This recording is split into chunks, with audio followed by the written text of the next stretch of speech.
Ahmed, I wonder what made people have to create a I think N-O-N there, non-phonetic language that makes spelling so confusing.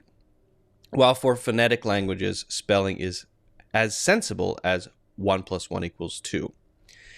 Yeah, it's a good question. So let's say English. Why is English spelling so confusing?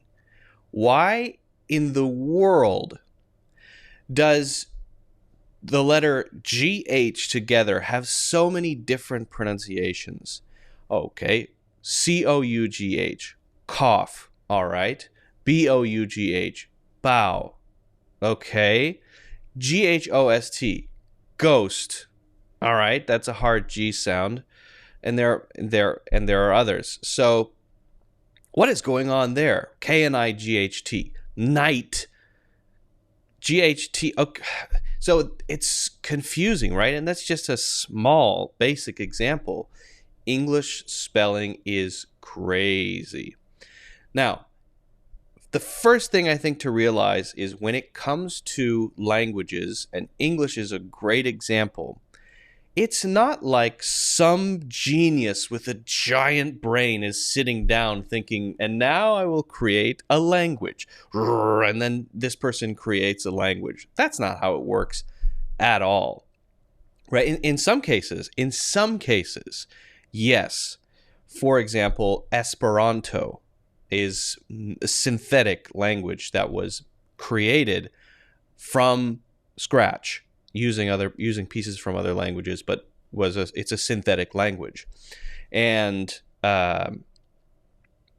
languages like Klingon from Star Trek, languages like Elven from Lord of the Rings, these are also synthetic languages, but they also lack a lot of depth and richness that an organic language will have.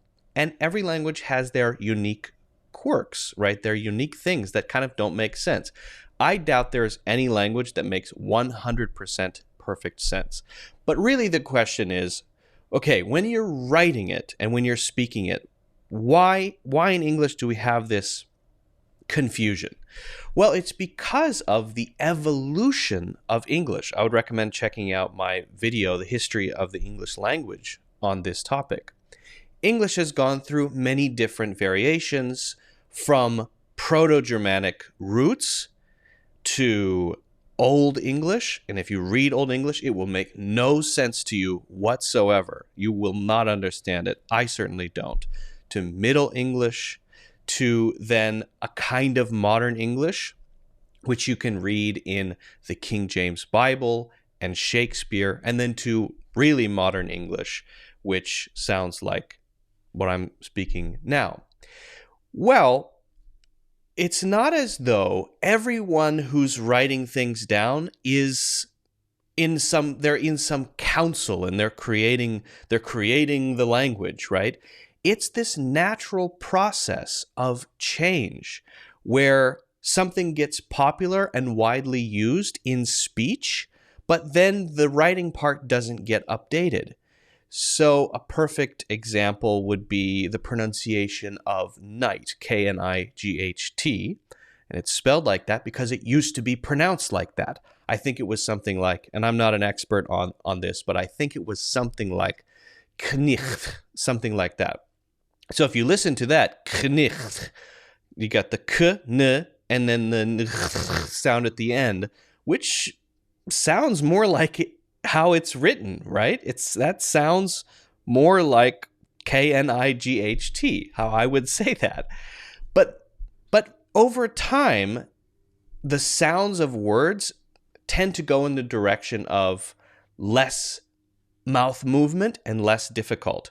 I would recommend a great course from the Great Courses series, called The Story of Human Language. And in that course, there's so many insights about what forces push languages to change and how the spoken part of it is separate from the written part of it. They don't really communicate very well, and they're kind of evolving separately, but then they come together and then they split apart. And it's not just English, it's It's Languages Around the World by John McWhorter. Awesome, awesome, awesome course. You can get it as an audiobook. But the idea is, so when that was the pronunciation, that spelling was written down in the Bible.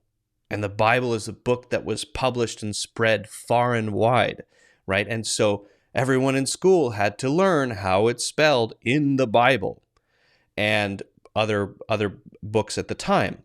But the pronunciation would slowly start to evolve away from that to how we say it now, which is night. Same pronunciation, by the way, as N-I-G-H-T. Exactly the same pronunciation as N-I-T-E, right? So there's no rule that says, okay, therefore, the spelling now must be updated to match the pronunciation. Who is going to make that rule? Is there some big-brained lord of the language who says now it must all be updated? No, because languages are natural changing things. And so because there's no person in charge, right, it just kind of naturally happens the way it happens. Now, there are dictionaries, right? But dictionaries, while they do add new words every year based on common usage, they tend to be conservative about spelling changes.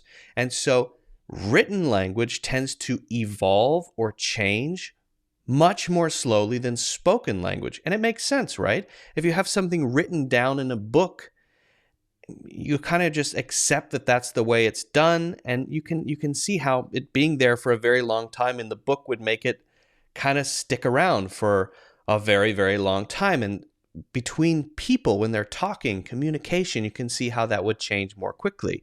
People are always doing little experiments when they have conversations, right?